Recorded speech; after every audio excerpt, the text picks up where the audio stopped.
Here today we are doing non-right triangles in trigonometry, and we're doing law of sines.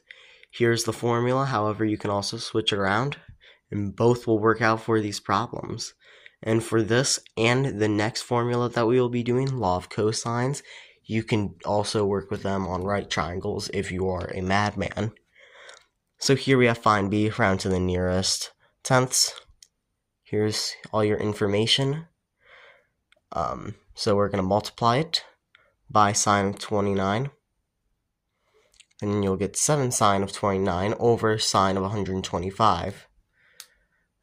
And work that out in a calculator, and you'll get roughly 4.1, which is equal to b. In case I went a little bit too fast here, I'm trying to fit it all into short form.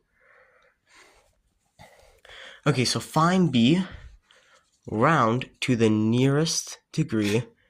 B is obtuse, and that will become very important later on. So here's all our information. So we have two sides and one angle.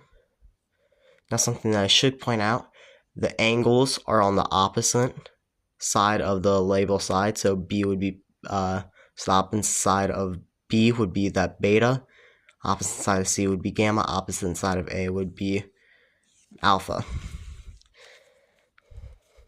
And then you would just take sine of beta over 18, sine 29 over 9, multiply it by 18 to get sine of beta by itself. Then we get that. However, we then have to do sine of the arc sine because we have to get beta by itself then.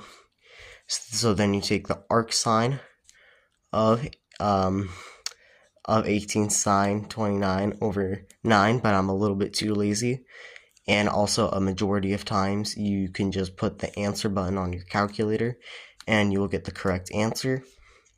And it rounds out to 76. However, remember, beta is obtuse. So if you just put 76, 76 is not obtuse.